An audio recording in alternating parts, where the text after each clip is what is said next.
Hi, welcome back to Lenino. ഇന്ന് junior instructor mechanic consumer electronics exam ആയിരുന്നു. അപ്പോൾ exam കഴിഞ്ഞു. അപ്പോൾ അതിന്റെ ഒരു അനാലിസിസ് വീഡിയോ ആണ് ചെയ്യുന്നത്. അപ്പോൾ നമുക്കൊരു 10ഓളം വേക്കൻസീസ് ആയിരുന്നു ഇത് റിപ്പോർട്ട് ചെയ്തിട്ടുണ്ടായിരുന്നത് നോട്ടിഫിക്കേഷൻ വന്ന സമയത്ത്.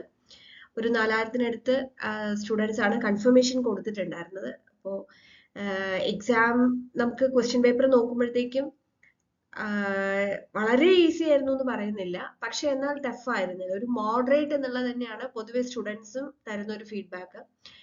ഇതിനകത്ത് കുറേ ക്വസ്റ്റ്യൻസ് ഡയറക്റ്റ് ആയിട്ടുള്ള ക്വസ്റ്റ്യൻസ് ചോദിച്ചിട്ടുണ്ട്. ഇപ്പൊ എൻ്റെ അടുത്ത് സീരിയലിൽ വരുന്ന പേപ്പർ ആണ് ഉള്ളത്. അപ്പൊ അതിനകത്ത് ഫസ്റ്റ് ക്വസ്റ്റ്യൻ തന്നെ, അതായത് ഫയർ എക്സ്റ്റിങ്ക്വിഷറിലെ പാസ്, ഇതൊക്കെ നമ്മളുടെ മെറ്റീരിയലിൽ തന്നെ നമ്മൾ ചോദിച്ചിട്ടുള്ള ക്വസ്റ്റ്യൻ ആണ്. പിന്നെ അതേപോലെ how many electrons flow in 1 second in ampere, നമ്മൾ പല ക്വസ്റ്റ്യൻസിലും MCQ വീഡിയോസിലും നമ്മുടെ മെറ്റീരിയലിലും ഒക്കെ കൊടുത്തിട്ടുള്ള അതേ ക്വസ്റ്റ്യൻ തന്നെയാണ് അത്. പിന്നെ അതേപോലെ തന്നെ അബ്രീവിയേഷൻസ് കുറേ ചോദിച്ചിട്ടുണ്ട്, അതെല്ലാം നമ്മൾ പറഞ്ഞിട്ടുണ്ട്. അതേപോലെ തന്നെ കുറെ ക്വസ്റ്റ്യൻസ് കാണുമ്പോൾ പെട്ടെന്ന് അത് ഐഡന്റിഫൈ ചെയ്യാൻ പറ്റും. ക്രോസ് ഓവർ ഡിസ്റ്റോർഷൻ ഏത് ആംപ്ലിഫയറിലാണ് വരുന്നത്, കോമൺ എമിറ്റർ ആംപ്ലിഫയറിൽ ഇൻപുട്ട് ആൻഡ് ഔട്ട്പുട്ട് സിഗ്നൽസ് എങ്ങനെയാണ് വരുന്നത്, അതൊക്കെ ക്വസ്റ്റ്യൻസ് നമ്മൾ റിപ്പീറ്റഡ് ആയിട്ട് നമ്മളെ MCQസിലും അതേപോലെ തന്നെ നമ്മളെ ടെസ്റ്റ് സീരീസിലൊക്കെ പറഞ്ഞിട്ടുള്ളത് തന്നെയാണ്.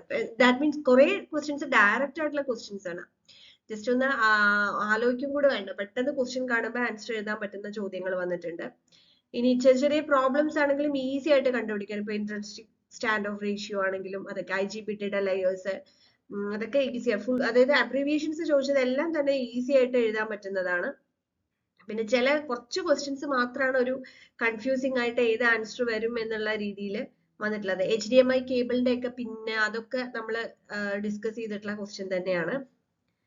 ഇപ്പൊ നമ്മുടെ സ്റ്റുഡൻസ് കൃത്യമായിട്ട് നമ്മളെ ലെക്ചേഴ്സും സ്റ്റഡി മെറ്റീരിയൽസും ഒക്കെ നോക്കി ടെസ്റ്റ് സീരീസ് ഒക്കെ അറ്റൻഡ് ചെയ്തവർക്ക് അത്യാവശ്യം നല്ല രീതിയിൽ എഴുതാൻ പറ്റിയിട്ടുണ്ട് എന്നുള്ളതാണ് മനസ്സിലാക്കുന്നത്. കാരണം എന്താ വെച്ചാൽ നമ്മൾ അത്രയധികം ചോദ്യങ്ങൾ ഓരോ ടോപ്പിക്കിൽ നിന്നും നമ്മൾ ക്വസ്റ്റ്യൻസ് കൊടുത്തിട്ടുണ്ടായിരുന്നു. ഓക്കെ, സ്വിച്ചിങ് ഫ്രീക്വൻസി, SMPS, അങ്ങനെ കുറെ ചോദ്യങ്ങൾ നമ്മൾ പറഞ്ഞു. പിന്നെ നമ്മൾ previous year question paper discuss ചെയ്ത ആ വീഡിയോസ് കണ്ടവർക്ക് അറിയാം. ഇതിനകത്ത് നമ്മൾ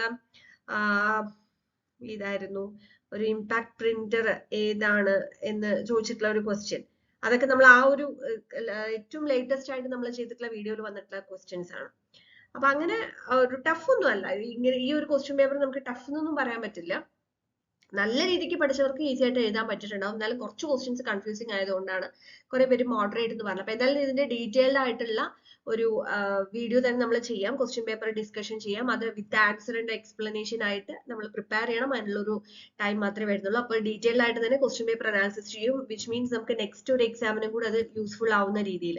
അപ്പൊ കട്ട് ഓഫ് കാര്യങ്ങളൊക്കെ പറയാം. അപ്പൊ നിങ്ങൾ എന്തായാലും നിങ്ങൾക്ക് എക്സാം ഈസി ആയിരുന്നോ ടഫ് ആയിരുന്നോ, നിങ്ങളെ എക്സ്പെക്ടഡ് കട്ട് ഓഫ് എത്രയാണെന്നുള്ളത് ഒന്ന് കമന്റ് ചെയ്യാം. നമുക്ക് ഏകദേശം ആ ഒരു ട്രെൻഡ് അറിയാൻ വേണ്ടിയിട്ടാണ്. സോ ഇനി ഇപ്പൊ നമ്മുടെ ജൂനിയർ ഇൻസ്ട്രക്ടറിന്റെ എല്ലാ പരീക്ഷകളും കഴിഞ്ഞു. ഇലക്ട്രോണിക് മെക്കാനിക് കഴിഞ്ഞു, medical electronics, mechanic consumer electronics എല്ലാം കഴിഞ്ഞു. ഇനി ഇലക്ട്രോണിക്സുകാർക്ക് വരുന്ന എക്സാം എഞ്ചിനീയറിംഗ് അസിസ്റ്റന്റ്, അതേപോലെ തന്നെ പോളിടെക്നിക് ലെക്ചറർ പരീക്ഷയൊക്കെയാണ് വരുന്നത്. അപ്പൊ അതിന് നമുക്ക് ഏകദേശം നമ്മുടെ ഈ ഒരു കലണ്ടർ വന്നപ്പോൾ എന്തായാലും ജൂൺ മാസം ഒക്കെ കഴിഞ്ഞിട്ടേ പരീക്ഷ വരുള്ളൂ. അപ്പൊ ഒന്ന് റിലാക്സ് ചെയ്യുക. അതിനുശേഷം അധികം വൈകാതെ തന്നെ ആ പരീക്ഷയ്ക്ക് പഠിക്കാനുള്ളവർ, ഇപ്പൊ പോളി ലെക്ചർ ഒക്കെ ആണെങ്കിൽ ഒരുപാട് വാസ്റ്റ് ആയിട്ട് പഠിക്കാനുണ്ട്. ഡിഗ്രി ലെവൽ എക്സാം ആണ്. അപ്പൊ അതിനുള്ള പ്രിപ്പറേഷൻ തുടങ്ങുക. ലെന്നോടൊപ്പം പഠിക്കാനാണെങ്കിൽ നമ്മുടെ ആപ്പ് ഡൗൺലോഡ് ചെയ്ത് കോഴ്സിൽ ജോയിൻ ചെയ്യുക. പോളി ലെക്ചറിന്റെ സ്റ്റഡി കോൾ നമ്മൾ ഇപ്പൊ തന്നെ സ്റ്റാർട്ട് ചെയ്തിട്ടുണ്ട്. ഒരു ലോങ് ടേം ആയിട്ട് പഠിച്ചെങ്കിലേ നമുക്ക് അതുപോലുള്ള പരീക്ഷകളൊക്കെ ക്രാക്ക് ചെയ്യാൻ പറ്റുള്ളൂ. ഇപ്പൊ നമുക്കറിയാം കോമ്പറ്റീഷനും നല്ല രീതിയിലുണ്ട്. ഒപ്പം നമ്മുടെ സ്റ്റഡി മെറ്റീരിയൽസും ബുക്സും ഒക്കെ അവൈലബിൾ ആണ്. അപ്പൊ ഡീറ്റെയിൽസ് ഒക്കെ അറിയാനായിട്ട് കോൺടാക്ട് ചെയ്യുക. അപ്പൊ എനിവേ നിങ്ങൾ കമന്റ് ചെയ്യുക നിങ്ങൾക്ക് എക്സാം എങ്ങനെ ഉണ്ടായിരുന്നു എന്നുള്ളത്. Answer question paper analysis video ഉടനെ തന്നെ അപ്ലോഡ് ചെയ്യുന്നതായിരിക്കും. Thank you.